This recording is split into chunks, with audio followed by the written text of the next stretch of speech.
Since we're about to set off to complete the Appalachian Trail, I want to recap what we have done already. The first section of the Appalachian Trail that we did was the 100-mile wilderness. The 100-mile wilderness is in Maine, and it starts near Monson, the town of Monson. So that's your last town for 100 miles, and then you hike through this area. And the next time you have access to, towns and stores and other things is when you get to this road right here.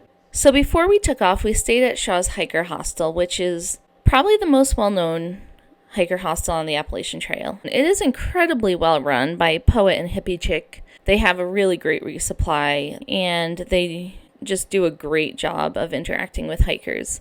And we also arranged a food drop with Shaw's. So basically, the 100-mile wilderness has no public roads going through it, but there are logging roads.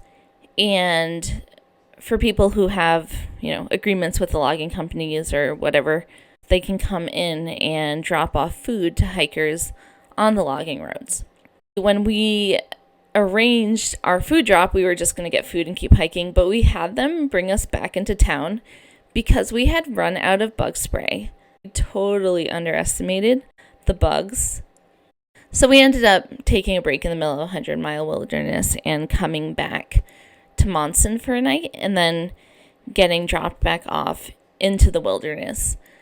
The one guy that Shaw's Hiker Hostel had driving through the logging roads was so impressive. Like, these are just unmarked roads through the forest. They all look the same. They don't seem to follow any nice layout. And I don't know how on earth anyone can navigate those logging roads. I think it just takes years and years of experience, and you really need to know what you're doing. Well, here's a map on the Appalachian Trail Conservancy. It's somewhere around here where you start. And you can see that you have, it doesn't look like super high elevation, but you do get some really nice vistas because you can see, here you're kind of along a ridge. So you're going up and down some mountains and getting some good views.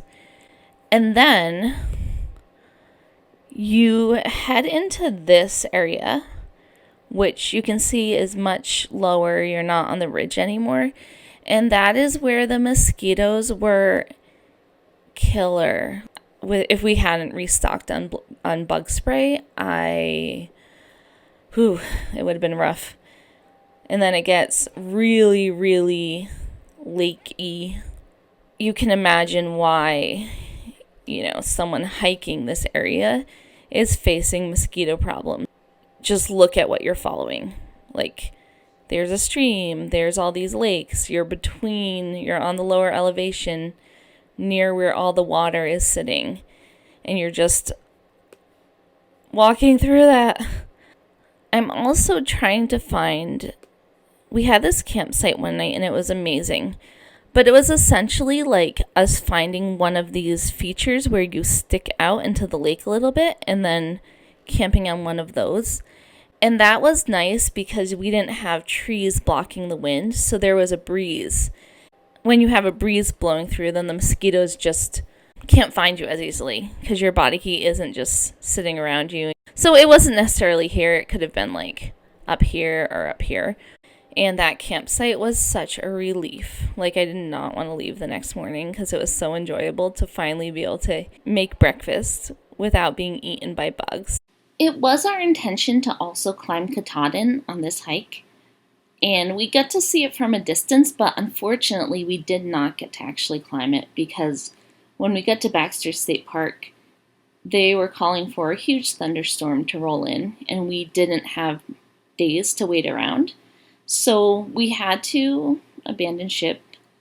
Unfortunately, the storm was supposed to start in the morning. It ended up being very violent, so it was a good thing that we weren't up there that day. And although that was a disappointment, we are looking forward to doing it when we do complete the rest of the Appalachian Trail, so we can still end at the summit of Katahdin